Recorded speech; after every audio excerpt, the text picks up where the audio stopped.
Hi friends, welcome to VRA cooking channel. Today recipe వచ్చి tomato పప్పు. Tomato పప్పు రుచిగా రావాలంటే నేను చెప్పిన విధంగా ఒకసారి ట్రై చేసి చూడండి.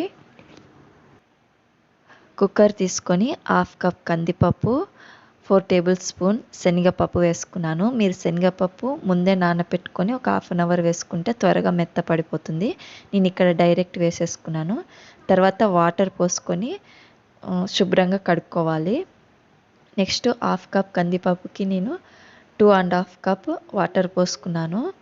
అలాగే 1/2 టేబుల్ స్పూన్ పసుపు, 2 టేబుల్ స్పూన్ ఆయిల్ వేసుకున్నాను. ఆయిల్ వేసుకొని కుక్కర్ మూత అనేది క్లోజ్ చేసుకున్నాను. 3 విజిల్స్ వచ్చేదాకా పెట్టాను. 3 విజిల్స్కే నాకు పప్పు అనేది మెత్తపడిపోయింది. మీ కుక్కర్ మీద డిపెండ్ అయి ఉంటుంది. 4 విజిల్ 5 విజిల్ అనేది చెక్ చేసుకోండి. నెక్స్ట్ నాకు ఇక్కడ 3 విజిల్స్కి పప్పు మెత్తపడిపోయింది. పప్పు రుద్దేటప్పుడు మనం దానికి తగినంత సాల్ట్ని అయితే యాడ్ చేసుకోవాలి. పప్పుని మెత్తగా రుబ్బుకోవాలి. తగినంత ఉప్పు వేసుకొని మళ్ళీ రుబ్బుకోవాలి. పప్పు రుబ్బేది అయిపోయిన తర్వాత పొయ్యి మీద ఒక బాండి పెట్టి బాండి బాగా హీట్ అయిన తర్వాత 3 to 4 టేబుల్ స్పూన్ ఆయిల్ వేసుకొని ఆయిల్ కూడా బాగా హీట్ అవ్వాలి. హీట్ అయిన తర్వాత ఒక మీడియం సైజ్ ఆనియన్ని చిన్నగా కట్ చేసి పెట్టుకుని ఉంటాం కదా, ఆ ఆనియన్ వేసుకొని ఫ్రై చేసుకోవాలి. కొంచెం గోల్డ్ కలర్ వచ్చేదాకా ఆనియన్ అయితే ఫ్రై చేసుకోవాలి.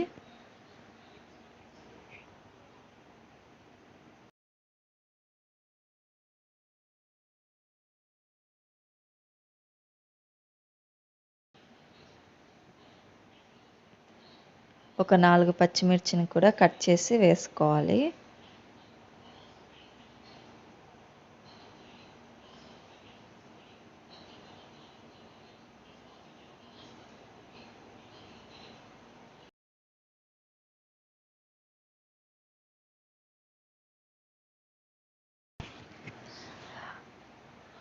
అలాగే కొంచెం కరివేపాకు వేసుకోవాలి.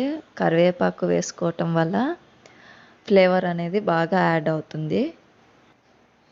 3 టమాటాలని మీడియం సైజులో కట్ చేసుకొని వేసుకోవాలి. వేసుకొని అన్నీ కలిసే విధంగా ఒకసారి కలిపేసుకోవాలి.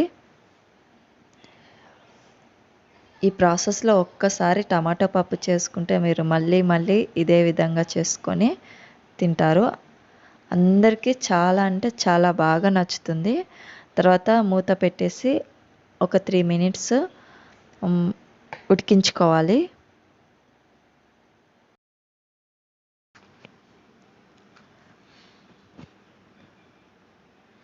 ఒక 3 టేబుల్ స్పూన్ కారం వేసుకోవాలి. కారం తక్కువ తినేవాళ్ళు కొంచెం తగ్గించి వేసుకోండి. ఎందుకంటే ఆల్రెడీ పచ్చిమిర్చి వేసాం కాబట్టి కారం పొడిని కొంచెం తగ్గించి వేసుకోవచ్చు. అలాగే ఒక నిమ్మకాయలో 1/2 నిమ్మకాయ అంత చింతపండు నానబెట్టి ఆ గుజ్జు తీసి వేసుకోవాలి. చింతపండు రసం వేసాక ఒక 2 నిమిషాలు ఉడికించుకోవాలి. నెక్స్ట్ ఒక స్పూన్ సాంబార్ పొడి వేసుకోవాలి. ఈ సాంబార్ పొడి వేయడం వల్ల టేస్ట్ అనేది పెరుగుతుంది. అలాగే మనం ముందుగా రుబ్బి పెట్టుకున్న పప్పును ఇందులో వేసుకొని అంతా కలిసే విధంగా కలుపుకోవాలి. అవసరం అనుకుంటే కొంచెం వాటర్ కూడా యాడ్ చేసుకోవాలి. ఇక్కడ నేను కొన్ని వాటర్ని అయితే యాడ్ చేస్తున్నాను. వాటర్ని వేసుకున్న తర్వాత మళ్ళీ కలుపుకొని ఉడికించుకోవాలి. వాటర్ వేసుకున్న తర్వాత పప్పునంతా బాగా కలుపుకొని 2 నుంచి 3 నిమిషాల దాకా మూత పెట్టుకొని ఉడికించుకోవాలి. ఇప్పుడే మనం ఉప్పు సరిపోయిందో లేదో అని ఒకసారి చెక్ చేసుకోవాలి. సరిపోకపోతే ఇంకొంచెం ఉప్పునైతే యాడ్ చేసుకోవాలి. పప్పు రెడీ అయింది. ఇప్పుడు నెక్స్ట్ ఒక గిన్నె పెట్టుకొని 2 to 3 టేబుల్ స్పూన్ ఆయిల్ వేసుకొని ఆయిల్ హీట్ అయిన తర్వాత ఒక టేబుల్ స్పూన్ మినపప్పు, అలాగే ఒక టేబుల్ స్పూన్ కందిపప్పు వేసుకొని ఆవాలు, జీలకర్ర ఒక్కొక్క టేబుల్ స్పూన్ వేసుకోవాలి. నెక్స్ట్ కచ్చా పచ్చాగా దంచిన వెల్లుల్లి రెబ్బలు వేసుకోవాలి.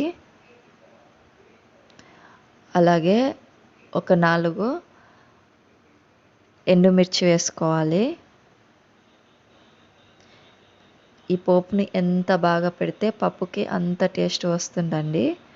నెక్స్ట్ ఇందులో ఒక 2 రెమ్మల కరివేపాకు వేసుకోవాలి.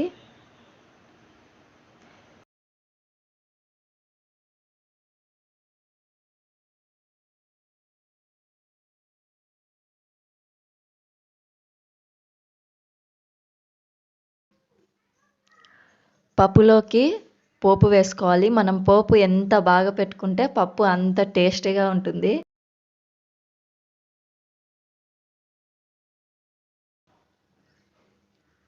ఒకసారి నేను చెప్పిన విధంగా చేసి చూడండి, చాలా టేస్టీగా వస్తుంది.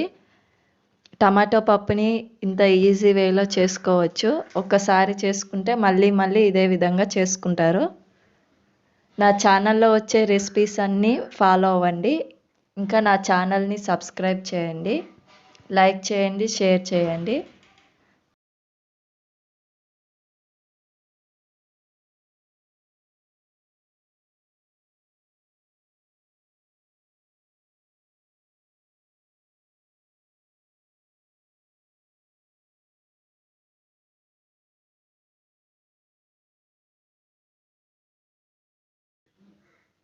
VRA కుకింగ్ ఛానల్ని సబ్స్క్రైబ్ చేయడం మర్చిపోవద్దండి. నెక్స్ట్ రెసిపీలో కలుసుకుందాం. Thank you.